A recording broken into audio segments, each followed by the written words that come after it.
행복한 하나교회 성도 여러분 안녕하십니까? 오늘 아침 목사님 말씀을 함께 들으면서 참 감명 깊었습니다. 특별히 신명기 33장 말씀은 제게 특별했는데요. 나중에 영상을 보시면 아시겠습니다만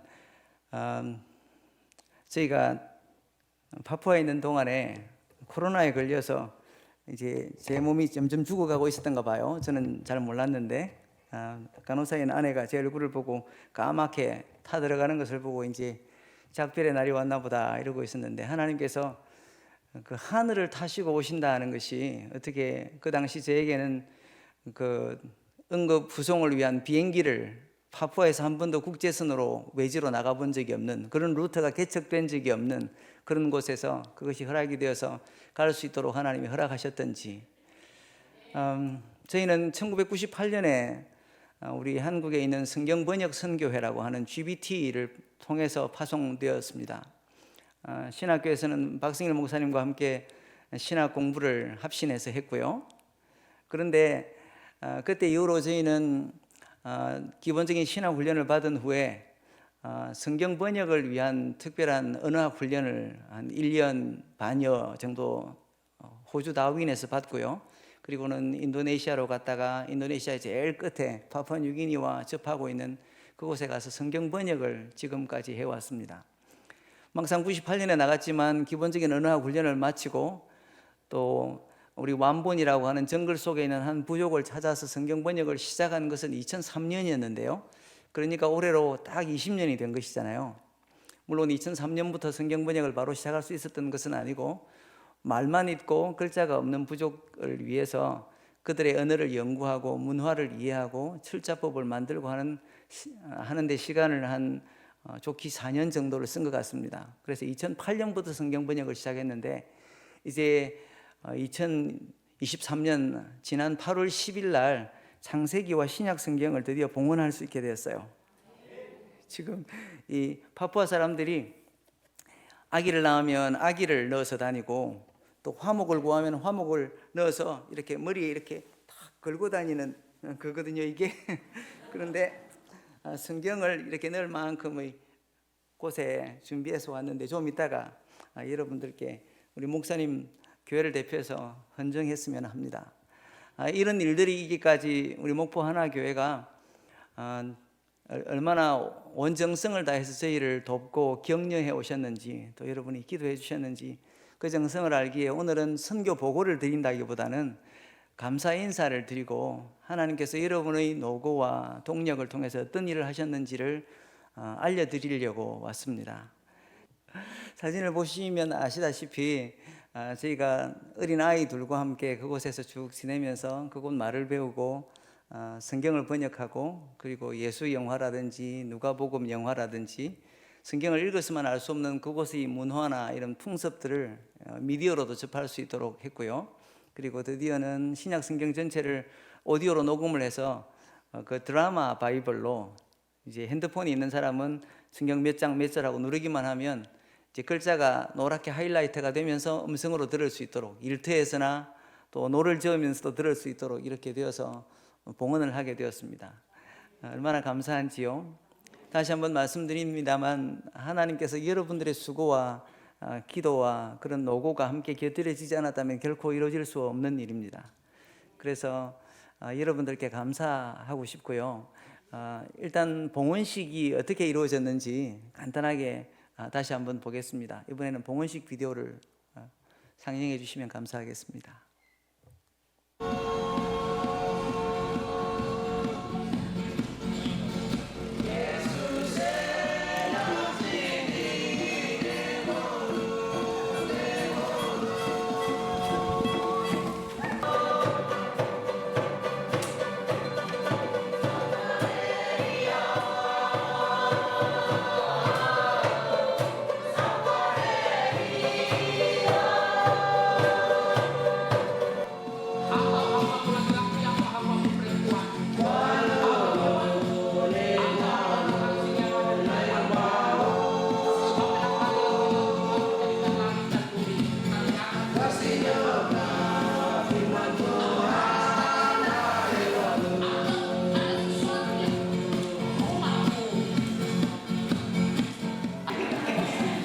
Jadi sudah dengan nama? Belum. Nani Yusli. Nani Lehong Tai Chang, tapi sama keluarga. Jadi bapak dan ibu itu nama Pak Hong Tae dan Bungsu. Dan mereka punya anak juga. Di sini dulu kami mandi-mandi kali Digu di Manggenu. Dulu kami mandi-mandi di kali Digu dan berenang-berenang di sana. Bisa lihat sekarang Pak Erjin Jang bisa Kau Papua Selatan dan nanti penelitian bagi awal mulai ada banyak orang terlibat, tetapi ada ketinggalan desa-desa di atas Sungai Tibu. Maka tahun 2003 bulan ini kalau kita bisa teman-teman ini Alkitab di lipat-lipat kami cetak di Korea kami cetak di Korea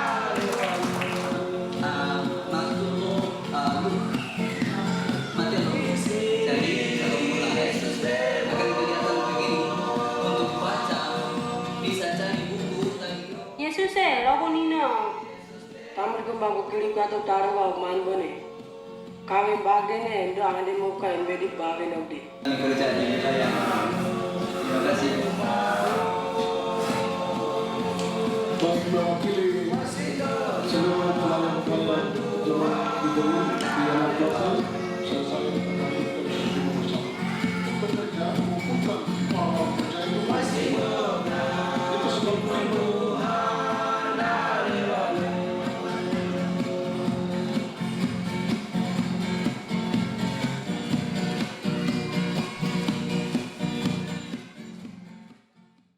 비디오가 조금보다 조금 더 있습니다만 시간 관계상 줄였습니다. 혹시 관심 있으신 분들은 방송실에 요청하시면 나중에 링크를 받으시거나 해서 마저 보실 수 있고요.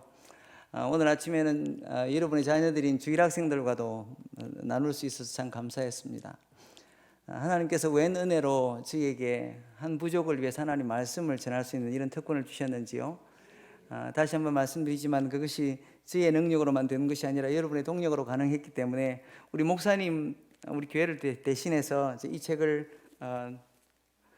헌정하고 또 선물하고 싶습니다.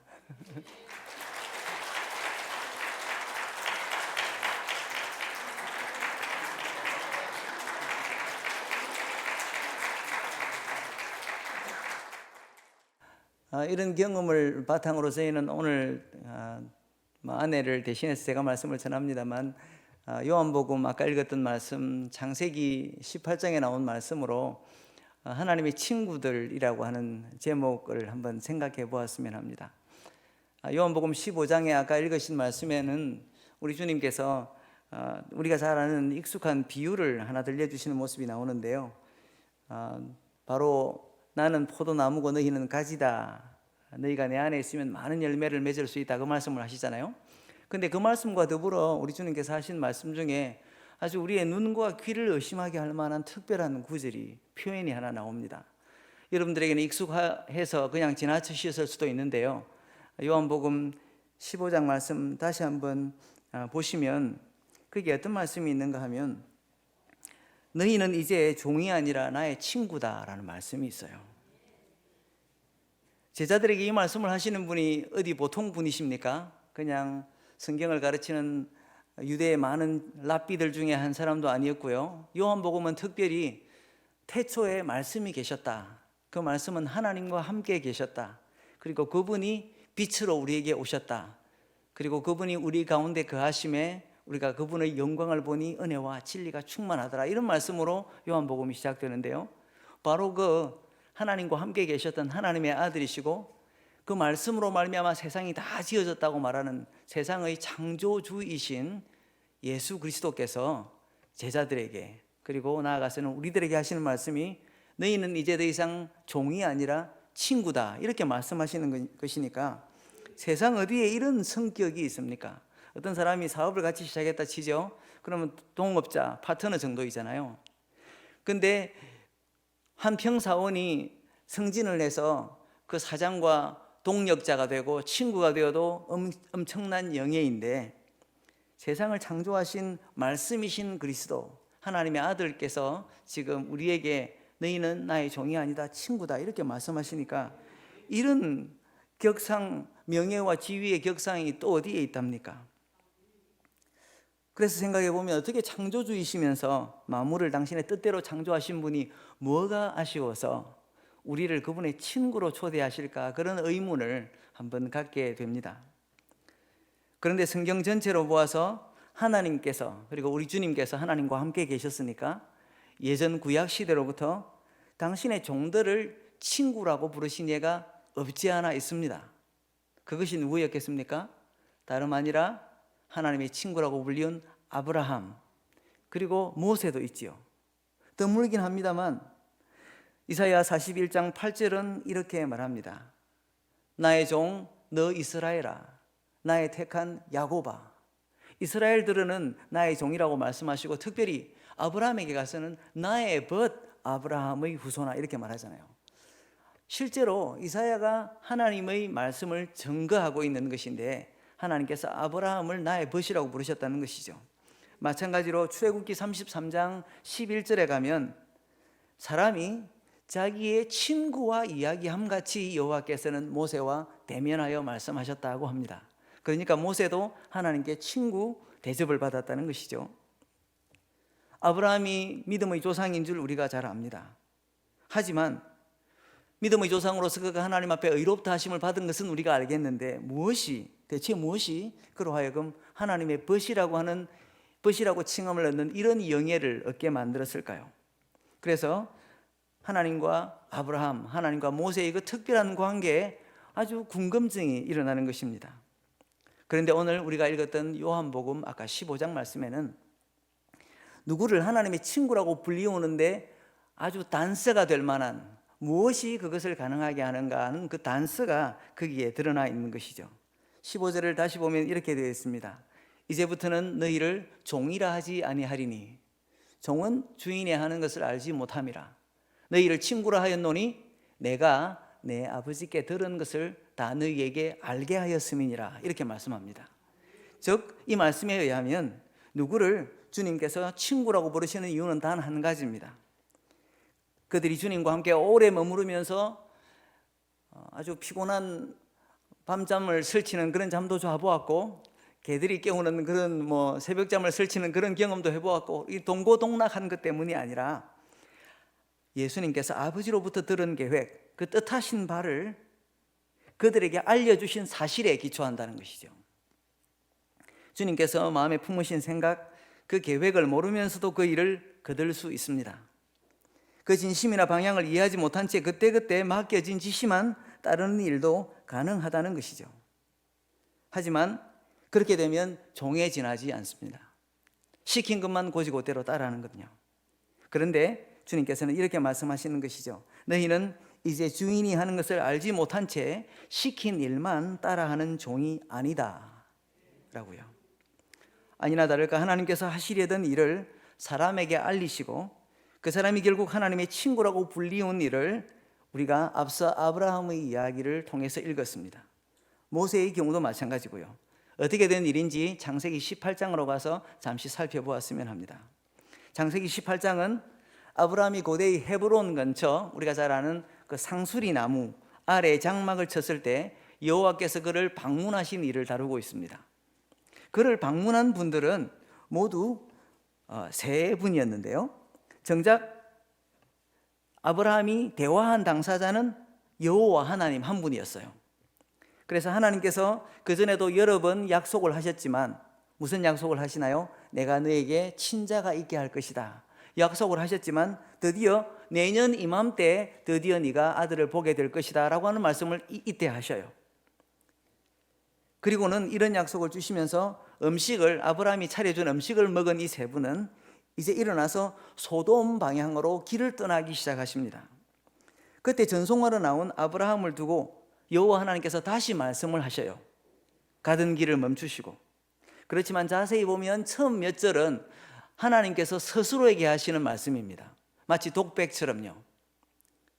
우리가 우리말 성경만 그냥 읽어서는 이게 어느 부분이 하나님께서 스스로에게 하시는 말씀이고 드디어 이제 그 결심을 갖추시고 아브라함에게 하시는 말씀이지 분간이 잘 되지 않기 때문에 창세기 18장 17절부터 19절을 제가 몇 군데 글자를 넣어서 읽어보면 이렇습니다. 여호와께서 스스로에게 이르시되 내가 하려는 것을 아브라함에게 숨기랴. 아브라함은 강대한 나라가 되고 천하 만민은 그로 말미암아 복을 얻게 될 것이 아닌가. 내가 그로 그 자식과 건속에게 명하여 나 여호와의 도를 지켜 의와 공도를 행하게 하려고 그를 택하였으니 이는 나 여호와가 아브라함에게 대하여 말한 일을 이루려 한 것이지 않은가. 이렇게요. 이것이 하나님께서 독백하시는 말씀입니다. 그리고 이 말씀 후에 20절부터 21절까지 드디어 하나님께서는 아브라함에게 지금 당신께서 소돔으로 가시는 이유와 목적을 설명하기 시작하시죠. 20절부터 다시 읽자면 이렇습니다. 여호와께서, 이번에는 같이 읽을까요? 시작. 여호와께서 또 가라사대 소돔과 고모라에 대한 부르짖음이 크고 그 죄악이 심히 중하니 내가 이제 내려가서 그 모든 행한 것이 과연 내게 들린 부르짖음과 같은지 그렇지 않은지 내가 보고 알려 하노라. 자, 여기까지 살펴보면 하나님께서 아브라함에 대해서 품으신 의중이나 말씀이 아까 우리가 읽었던 요한복음 15장 거기에서 주님이 제자들을 향해서 말씀하셨던 것을 거의 그대로 옮겨 놓은 것 같습니다. 어떤 점에서 그럴까요? 하나님이 하시려고 하는 일을 당신의 사람 아브라함에게 알리신 것이죠. 그리고 그렇게 하신 이유 말씀입니다. 여호와 하나님께서 당신의 계획을 아브라함에게 알리신 것은 한마디로 하나님만이 아셔야 할 비밀을 털어놓은 것입니다. 하나님이 하시려고 하는 그 마음에 있는 의중을 사람에게 털어놓으신 것이에요. 우리 주님도 제자들에게 하신 말씀에서 아버지께서 자신 예수 그리스도께 알리신 것을 내가 너희에게도 알게 하였다 이렇게 말씀하지 않습니까? 하나님에게 속한 비밀을 털어놓는 이 일은 하나님을 향한 신뢰가 없이는 불가능한 일입니다. 여기 아까 우리 청년들 찬양을 했으니까 영어에 그 확신 혹은 신뢰라고 하는 단어, confidence라고 하는 단어가 있잖아요. 확신. 그런데 속을 털어놓다라고 하는 동사가 confide예요. 그 confide에서 confidence가 왔어요. 속을 털어놓는 것은 상대방을 향한 확신이 없이는 불가능한 일이라는 것이죠. 주님께서는 지금 사람이 무엇이라고 사람에게 자신의 속내를 털어놓으시고 그를 향한 신뢰를 보이고 계신 것입니다. 우리 하나님께서는 또 우리 주님께서는 사람을 향한 자신의 신뢰를 그 근거를 뭐라고 말씀하십니까? 아브라함의 경우에 하나님이 말씀하시기를 이 사람을 내가 이미 택하였으므로. 그러면 그 택하신 것은 무엇을 위해서일까요? 그가 큰 나라를 이루도록 천하 만민이 그를 통해서 큰 복을 받게 하려고 그를 택하셨다고 합니다. 그뿐만 아니라 아브라함의 자식들, 나아가서는 그의 권속들이 하나님의 방법, 의롭게 하심과 공의를 배울 수 있도록 명하는 위치에 있도록 하기 위해서 하나님께서는 아브라함을 택하셨으니 내가 택한 이 사람에게 내 속내를 털어놓지 못할 것이 무엇이랴 이렇게 말씀하시는 거예요. 이것은 무척이나 광범위한 말씀 같지만 결국에는 아브라함을 통해서 그리고 그의 자손만 아니라 온 나라와 민족들이 복을 받는 하나님의 그 구원 계획을 이루어 가신 그 하나님의 경륜 속에서 아브라함에게 내가 특별한 위치와 역할을 주었으니 라고 하는 말입니다. 그런데 아브라함이 민족들을 위한 축복의 아버지, 민족들을 위한 축복의 통로이자 열방의 아버지가 되게 하신 그 일과 관련해서 지금 하나님께서 하시려고 하는 일이 지금 아브라함에게 주신 지위와 축복과 뭔가 아주 상극이라고 해야 될까요? 아주 상충되는 상황이 발생했습니다. 하나님께서 왜 아브라함에게 지금 소돔으로 가시면서 하려고 하는 일을 알려주셔야 하는가 하면 하나님께서 소돔과 고모라에서 벌어지는 일들에 대해서 들으시고 하나님이 이 사람들을 심판해야 될지도 모르겠다라고 하는 상황이 생긴 거예요. 하나님께서는 아브라함에게 복을 주셔서 모든 민족들을 위한 축복의 아버지가 되게 하셨는데 그런 계획을 가지고 계신데 하나님은 오히려 그 민족 중에 한 성읍을, 한 민족을 멸하여야 되는 상황이 생겼다 보니까 이게 하나님이 아브라함에게 주신 축복과 하나님이 지금 스스로 하시려고 하는 일 사이에 서로 충돌이 생긴 것이죠. 한번 생각해 보십시오. 어떤 사람이 목포 시장에 당선이 되었어요. 그리고는 그분이 여기 도청도 있고 뭐 한데 내가 이 도시 계획을 이렇게 한번 세워서 해봐야지 하고 있는데, 우리나라의 대통령이 된 사람이나 혹은 뭐 국방부 뭐 무슨 사령관이나 이런 사람들이 함부로 아무리 자기들의 지위가 이 시장보다 높다고 하더라도 여기에 내가 이런 길, 이런 뭐 건물을 세우려고 합니다 하고 허락도 받지 않고 할 수 있습니까? 사람이라도 위계 질서라는 것이 있죠. 한 나라를 책임진 사람이라도 목포에서 뭔가를 할 적에는 목포 시장의 권위 아래서, 혹은 심지어 거기에 도시 개발이라든지 그런 계획을 가지고 있는 사람들의 승인이라든지 허락을 받아야 하는 것이죠. 사람도 그런데, 지금 하다못해 사람끼리도 그런데 하나님께서 아브라함에게 그를 택하셨다 할지라도 아브라함에게 그런 지위를 주시고 축복을 주시고 지금 하나님이 하시려고 하는 일에 승인을 구하셔야 하거나 혹은 허락을 구해야 하는 그런 위치에 있다고 우리가 감히 생각이나 할 수 있겠습니까? 아브라함이 하나님만큼이나 지혜가 출중하기 때문에 아브라함에게 지금 상의를 하시겠다는 것입니까? 아니면 하나님이 아브라함에게 상의를 구해야 할 만큼 하나님의 지혜가 모자라거나 하나님의 능력이 현명하지 못한 것입니까? 그러지 않은 줄 우리가 너무나도 잘 알지 않습니까?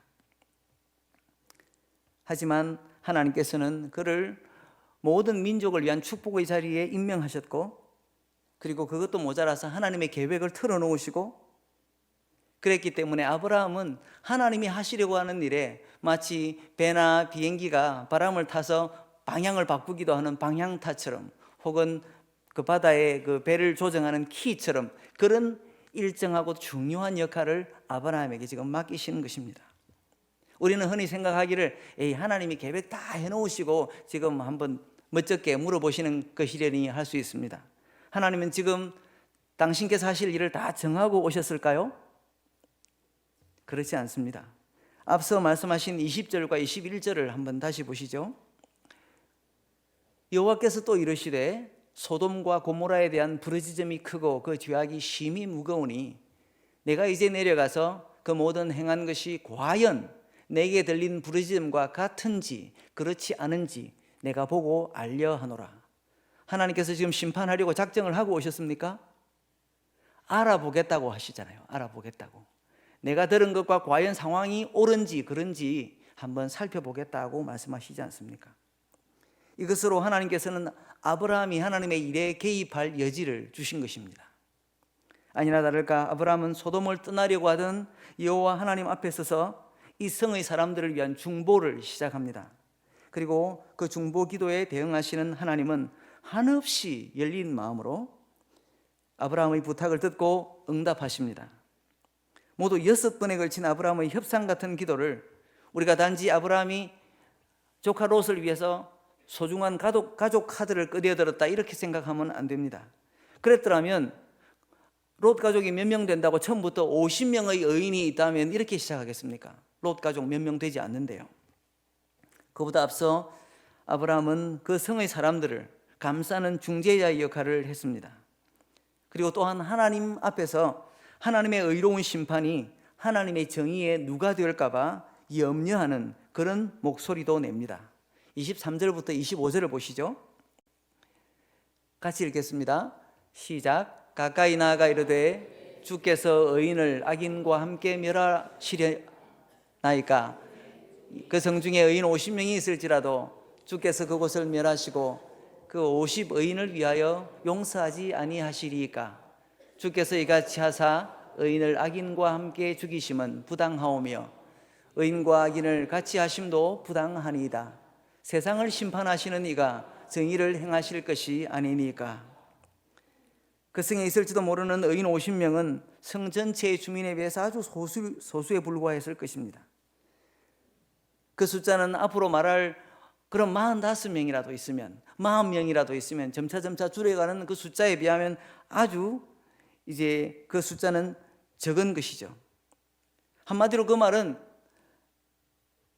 하나님의 심판이 비례적으로 죄인이 이 성 전체 주민의 99%이면 의인도 똑같이 죽어도 좋다라고 적용되어서는 안 된다는 말을 지금 아브라함이 하고 있는 것입니다.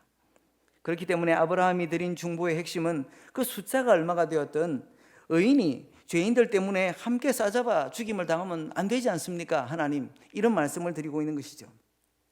그리고 그렇게 되면 의인이 악인과 한 통속으로 분류가 되는 것이기 때문에 정의로우신 하나님께는 맞지 않습니다.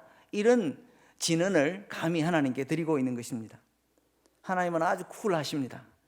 그래, 그들 중에 의인이 50명이 있다면 그들 때문에라도 내가 성읍이 멸망되게 하지 않으마, 이렇게 말씀하시고, 아브라함의 기도는 하지만 끈질깁니다. 처음에는 5명 단위로 줄이다가 나중에는 10명 단위로 팍팍 줄여가기 시작해요. 그리고는 40명, 30명, 20명, 10명까지 하나님은 한 번도 그의 길을 꺾지 않으시고, 그래 20명도 좋다, 10명도 좋다, 이렇게까지 낮추시고, 그리고는 아브라함은 어느 정도 이제 안심이 되었든지. 그렇지만 아브라함이 얼마나 주여 내가 주께 감히 말하나이다, 이번에 한 번만 더 들어주시면, 그러면서 부탁을 하죠. 그러니까 이런 대화 상황을 객관적으로 우리가 한 걸음 떨어져서 한번 생각해 보십시다. 지금 여기서 무슨 일이 일어나고 있는 것입니까? 하나님께서 일개의 인간을 택하시고 그에게 열방을 축복하는 특권을 가지게 하셨습니다.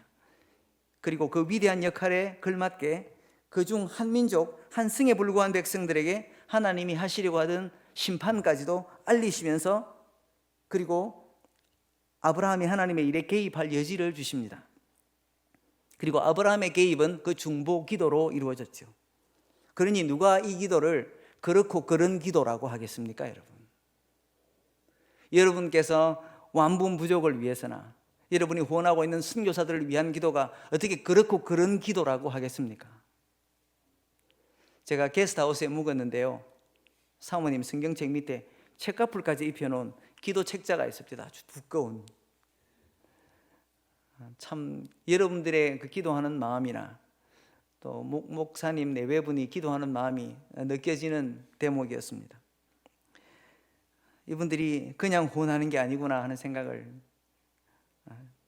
책을 보고도 알았는데요, 수천 혹은 수만의 목숨과 운명을 좌지우지하는 일에 아브라함은 그 기도로 참여했고 하나님의 공의를 수호하는 일에도 참여했습니다. 성경은 소위 이런 일을 두고 아브라함을 하나님의 친구라고 부르는 것입니다. 여러분, 하나님과 대화할 수 있었던 사람, 하나님께서 그의 자식들에게만 아니라 민족들을 향해 하시려고 하던 일의 동력자로 초대된 사람이었죠. 짧은 시간에 다 살펴볼 수는 없지만 모세 역시 마찬가지였어요. 앞서 살펴본 출애굽기 33장 11절에서 사람이 자기 친구와 대함같이 모세는 하나님과 하나님은 모세와 대면해서 말씀하셨다 그랬는데, 이 모세가 했던 하나님과의 대화의 백미, 가장 출중하게 아름다운 모습은 어디에 드러나는가 하면 출애굽기 32장입니다. 하나님께서 10계명을 돌판에 새겨주시겠다고 돌판을 준비해서 올라오라고 하셨을 때 하나님과 함께 있으면서 그 10계명이 준비되자 내려오던 모세, 그렇지만 그가 본 모습은 끔찍했습니다. 우리를 인도해낸 모세는 보이지도 않고, 이제 필시 우리를 인도한 이 하나님은 우리가 저 이집트에서부터 보아오던 것과 같은 황금 신상으로 그분께 예를 드리면 우리가 섬길 수 있는 분일 것이다. 그래서 그들은 오히려 우상을 만들어 놓고 그 앞에서 뛰놀면서 춤을 추고 있었습니다. 그래서 하나님께서 진노하시고 그에게 말씀하시죠. 이 백성 대신 너로 하여금 큰 민족을 이루게 하겠다. 그때 모세는 이 백성을 위한 하나님의 맹세를 상기시키면서 하나님, 이 백성에게 화를 내리지 말아 주십시오 라고 말합니다. 아까 아브라함도 그렇고 지금 모세도 그렇고 하나님이 하시려고 하던 일에 오히려 반기를 든 사람들, 그런데 하나님의 이름을 위하여, 하나님의 정의를 위하여 그렇게 하지 마십시오라고 기도했던 사람들이에요.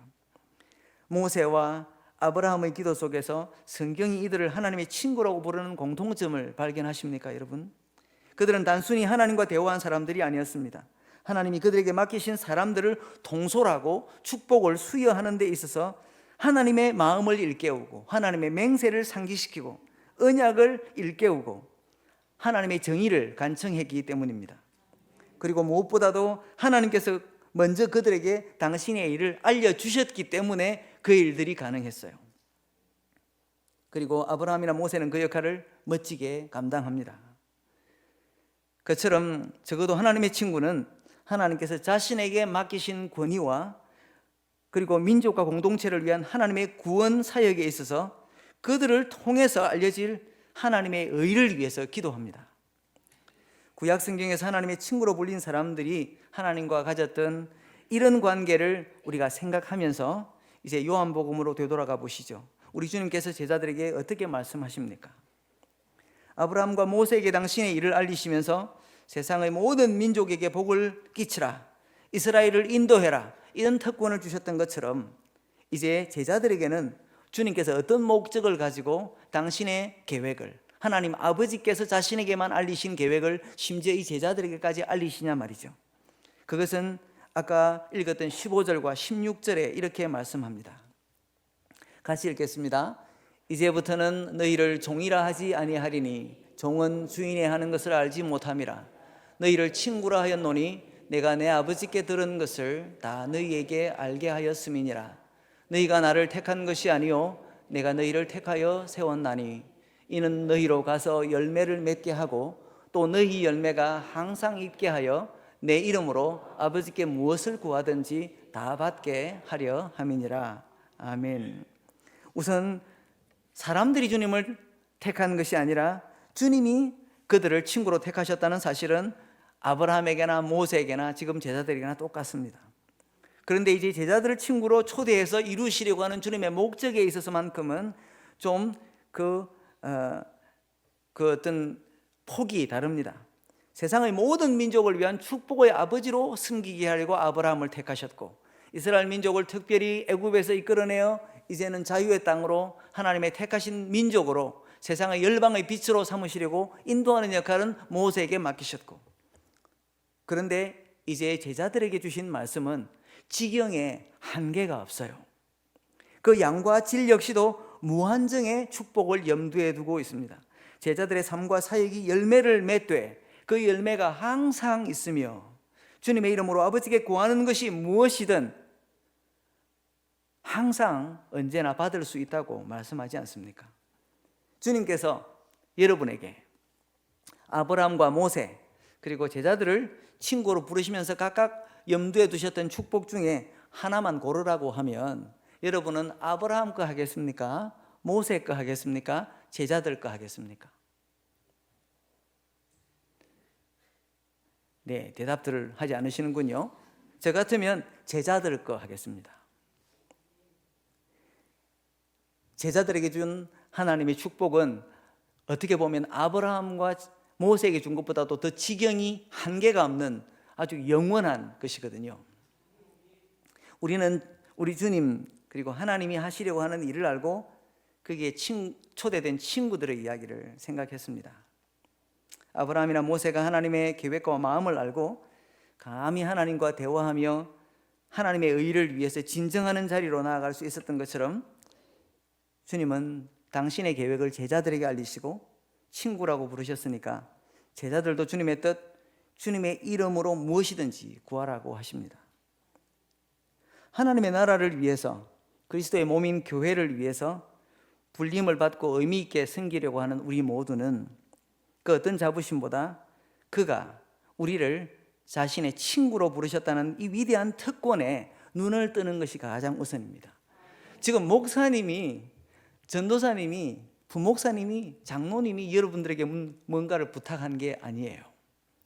하나님께서 교회에서 어떤 일을 감당하게 하실 때, 함께 전도하게 하실 때, 선교지를 위한 기도를 하게 하실 때도 너는 내 친구가 되어줬으면 좋겠다. 너를 위해서 내가 가지고 있는 심지어 열방을 향한 이 지역 사회를 향한 내 뜻을 내가 너에게 알려주었으니 너는 더 이상 종이 아니라 내 친구다라고 우리를 친구로 초대하셨다는 사실을 깨닫는 것이 가장 중요한 것 아니겠습니까?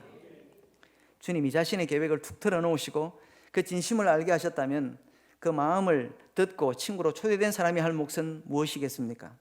하나님의 진심을, 우리 주님의 진심을 헤아려서 중심으로 섬기는 종이 아닌 친구가 되는 것이 마땅한 일 아니겠습니까? 한 흥미로운 이야기를 들려드릴게요. 제 아내는 성경번역 선교사가 되기로 했을 때 성경번역 선교회 선배들이 쫙 모여 앉아서 이제 인터뷰를 합니다. 그래, 제 아내는 우리 이금숙 씨는 어떻게 성경번역 선교사가 되기로 했습니까? 그랬더니 좀 좋은 대답을 할 줄 알았어요. 그런데 저는 성경번역 선교사로 불리움을 받은 건 아니고요. 남편이 좋아서 남편이 하는 거는 뭐든 따라하려고 그냥 따라왔어요. 이렇게 이야기한 거예요.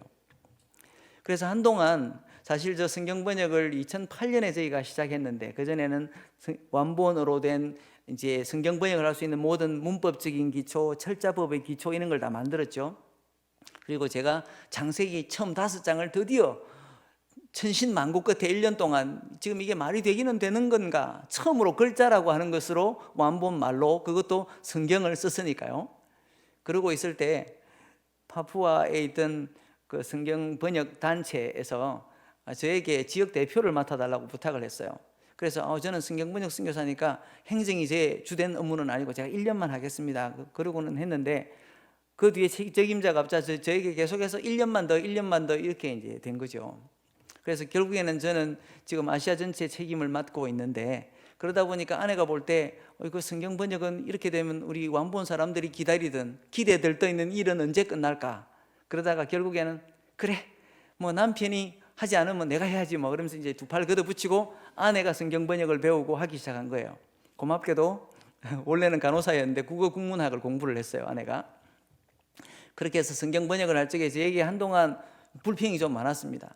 왜 이렇게 어렵고 복잡한 거를 나한테 시켜가지고 우리 집안에는 머리가 까맣게 다 있는데 제 장모님도 아직도 까매요. 그런데 왜 내 머리만 하얗냐고 언니들이라든지 가족들이 자꾸 나에게 나무랍니다. 이거 어떻게 된 겁니까? 하면서 이제 왜 이런 어려운 일을 제게 맡겨가지고 당신은 나를 이렇게 힘들게 합니까? 하고 이야기했거든요. 그러다 성경 번역이 점차 끝날 때쯤 고맙다고 하더라고요. 내가 당신 친구가 되고 내가 당신의 배우자가 된 덕분에 이 앞에 앉아 있습니다만 제가 거짓말하는 건 아니죠. 그 덕분에 하나님 한 민족을 위해서 성경을 번역하는 너무나도 귀중한 일을 내가 감당할 수 있게 되었다. 전 세계에 외국인으로 완본 말을 할 수 있는 사람은 능통하게 할 수 있는 사람은 저 사람밖에 없어요. 저는 문법을 썼지만 아내만큼 하지 못합니다. 제가 요즘 굽신굽신하면서 이런 거는 뭐라고 말해요? 하고 묻죠. 한때는 제가 문법을 쓴 지식으로 당신 그것도 몰라. 이거는 이럴 때는 이렇게 말해야 되는 거야. 그러다가 요즘 제가 거의 깨갱 이 수준으로 꼬리를 내리고 있습니다. 우리가 누구의 친구가 되면 우리가 예견하지 못했던 그런 특권을 받아 누리게 되는데 지금 아내가 제 친구가 되고 배우자가 된 것 이상으로 우리 세상의 주인이신 주님께서는 우리를 친구로 부르셨습니다. 우리가 스스로 평가하기에 우리는 주님의 친구입니까? 아니면 종입니까? 친구라면 주님의 마음을 여러분은 이미 들으셨으니 그 말씀을 따르십시오. 세상을 향한 우리 주님의 마음에 아브라함이나 모세 같은 책임감으로 중보 기도자로 나서십시오. 제자들 같이 민족들을 향한 주님의 마음을 아는 대로 어떻게 하면 그 복음의 빛이 그 민족들에게도 비칠지 고민하고 참여하십시오. 그런 참여가 선교입니다.